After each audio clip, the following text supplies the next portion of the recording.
X Factor issue 4 finds Siren carrying the injured Richter through the external gate, telling the man it's not much further to the healing gardens. Richter however collapses, causing the woman to scream for help as Beast and the others bring the dying Apocalypse through the portal as well. Siren tells Richter to hang in there as the weak Apocalypse calls to him, reaching out to him and telling him to fight the poison from the arrow sticking out of him as mutants arrive to ferry the two off to the healing gardens. Apocalypse says that he didn't ask for the connection to Richter, calling the boy foolish as Havoc and the others return through the portal with the cut up body of Rockslide, who was also taken to the resurrection pods and for examination. In the Otherworld, Lady Opal spies on the guilt-ridden Polaris, who knows she could have prevented Rockslide's death. Opal tells the mutant to stop wallowing in her pity, telling her servants that both Araco and Krakoa now have their oracles in play, and now they just need to wait to see if they figure out the prophecy she put in their heads. While she waits, Opal launches her magics at the external gate, destroying it for good and proclaiming no one will trespass upon Otherworld unless she says so. Back on Krakoa, Polaris is racked with pain as an earthquake rocks Krakoa. Cypher knows that Krakoa isn't happy the gate is now closed, saying Lady Opal did it and they don't have any say on how Otherworld operates. Later on, Rachel ventures into Polaris's mind to look for the prophecy, trying to get around the firewall Lady Opal set up, but the woman refuses to let anyone into Lorna's mind to see the sword prophecy. Monet tells her that she wouldn't get very far past the psychic firewall, but Rachel knows they still need to figure out what swords they are allowed to use and who will wield them. Lorna wonders how she's meant to figure out this mystical prophecy on her own since she's no sorceress or psychic. Richter and Apocalypse meanwhile are laid up in the healing gardens. Apocalypse weakly tells the healer to help Richter first since he's dying, but the man isn't scared, passing on to the afterlife. Apocalypse realizes the healer is letting the boy die, with the man saying that he'll be resurrected swiftly, but the angered Apocalypse begins to choke the man, telling him to join the boy in death. Suddenly Apocalypse is bound by someone who pulls him into his own mind where he relives himself being betrayed by his own children, telling them if he wasn't already weakened by their poisons, they would never have been allowed to reach his mind. Suddenly the horsemen turn into Richter, who says the god has a very interesting visual representation of him in his head. Apocalypse is overcome by Krakoan vines as back in the real world, Rachel Summers doesn't know what happened since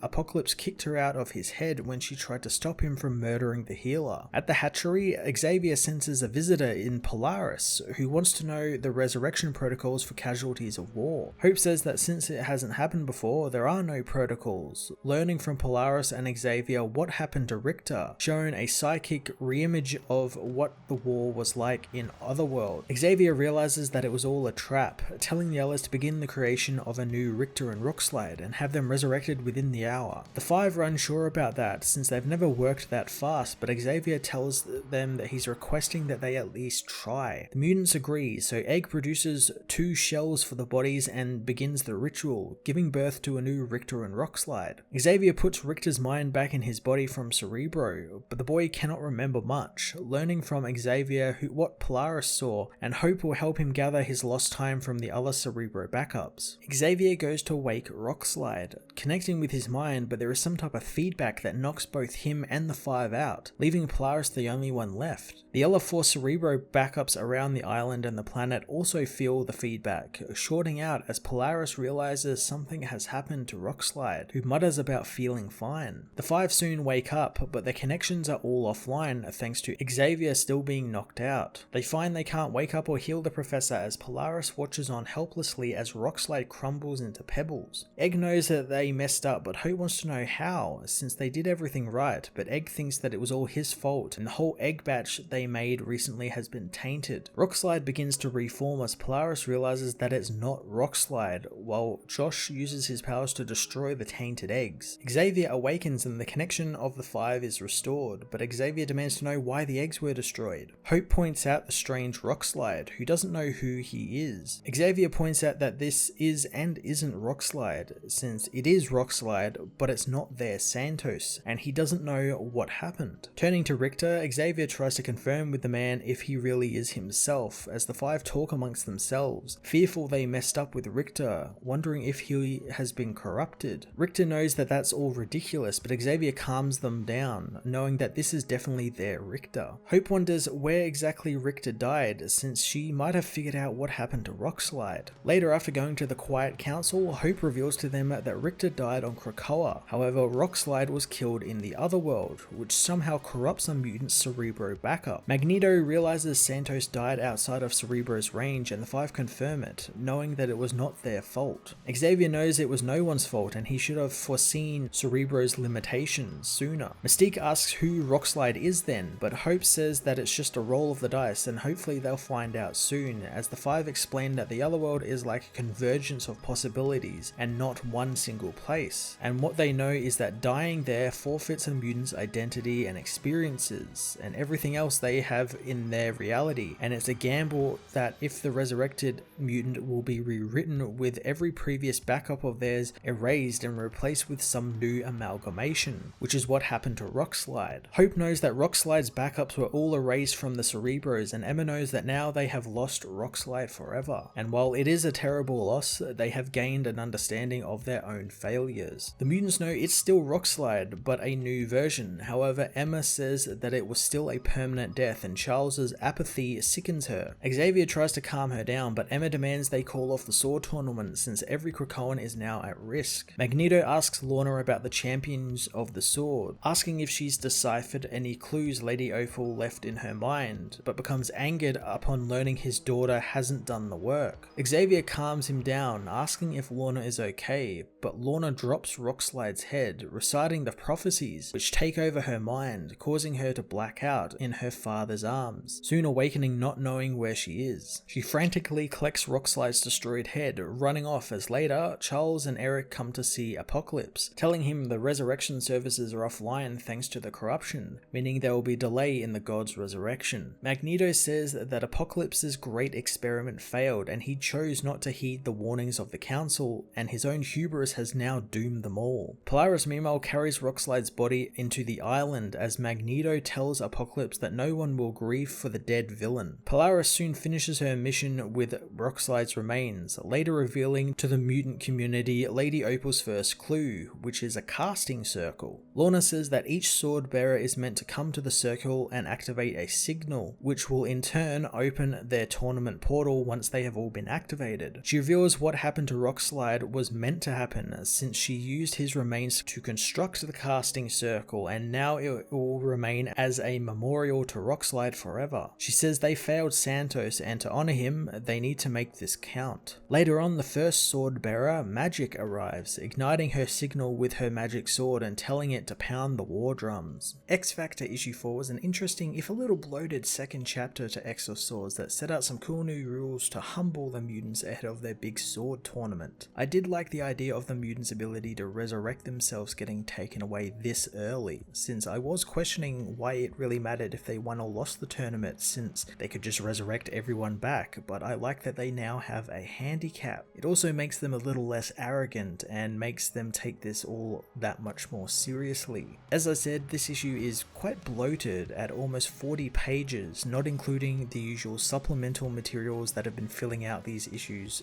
since the beginning. It really didn't need to be that long, especially given what we learnt this issue, which was a lot of pages of just characters reiterating things that were said in a previous page. We just needed to know they don't have access to their resurrections and for Lorna to tell us the prophecies. That's all we really needed. It didn't need to be almost 40 pages, and it's especially ridiculous when you consider it's a part 2 of a 22 part series, so it'll be quite ridiculous if every issue is this bloated. Still, I really enjoyed the continuation of the story. It offered up some interesting aspects of Krakoa that I like exploring, like the resurrection eggs, and I'm really looking forward to seeing who the remaining 9 sword bearers are. I'm going to give this issue a 7.5 out of 10.